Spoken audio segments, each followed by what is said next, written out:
Supreme court ने वक्फ संशोधन अधिनियम 2025 के सभी प्रावधानों पर रोक लगाने से इनकार कर दिया है।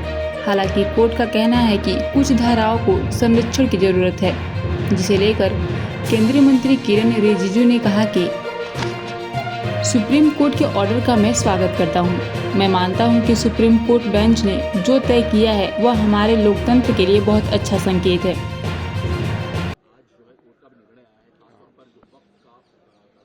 कोर्ट ने टिप्पणी की है कि पूरा कानून जो है उसको निरस्त नहीं किया जा सकता। आप इसके ऊपर क्या कहेंगे? सुप्रीम कोर्ट ने वक्फ अमेंडमेंट एक्ट को पूरा सुनवाई करके जो आज ऑर्डर पास किया है, मैं इसका स्वागत करता हूं।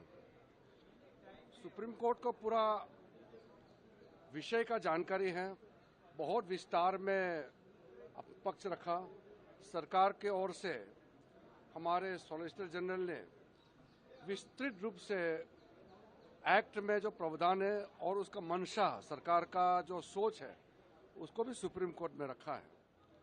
और मैं मानता हूं कि सुप्रीम कोर्ट का जो बेंच ने जो तय किया है, ये हमारा लोकतंत्र के लिए भी बहुत अच्छा शुभ संकेत है, क्योंकि कोई भी कानून जब पार्लियामेंट में बनता है और पार्लियामेंट में विस्तृत रिकॉर्ड चर्चा, आपको मालूम होगा वक्फ अमेंडमेंट बिल में जब चर्चा हुई थी लोकसभा राज्यसभा में, सबसे लंबी चर्चा भारत का संसद का इतिहास में, सबसे longest discussion ever, Lok Sabha Rajya Sabha सुबह तक इतना गहराई से चर्चा करने के बाद उसको खारिज नहीं कर सकता है।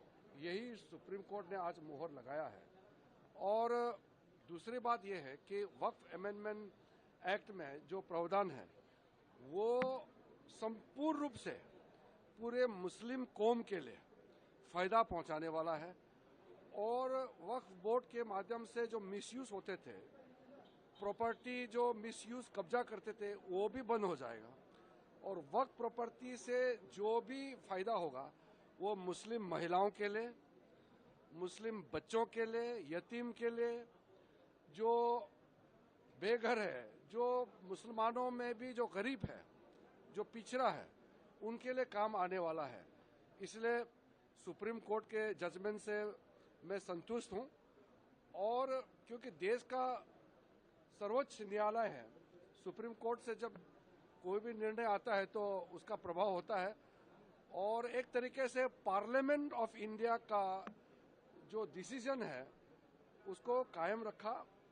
एक जो प्रैक्टिसिंग मुस्लिम का जो मामला है उसको हम लोग देखेंगे रूल्स में भी क्या उसका रखना है, लेकिन ओवरऑल जो पूरे डिटेल तो मैंने अभी जजमेंट पढ़ा नहीं है, लेकिन जजमेंट को स्पिरिट और जो पूरा संपूर्ण ऑर्डर का भाव को मैं कहना चाहता हूं कि हमारे लिए, देश के लिए बहुत अच्छा जजमेंट आया। और डेमोक्रेटिक इंडिया के लिए, पार्लियामेंट्री डेमोक्रेसी के लिए ये जजमेंट बहुत अच्छा संकेत है। कुछ लोग सुप्रीम कोर्ट में बिना मतलब चैलेंज करता है, पार्लियामेंट का अथॉरिटी को चैलेंज नहीं कर सकता है, कोई प्रावधान को लेकर के जरूर चैलेंज कर सकता है, लेकिन सुप्रीम कोर्ट ने उसका भी अपना मोहर लगाया है।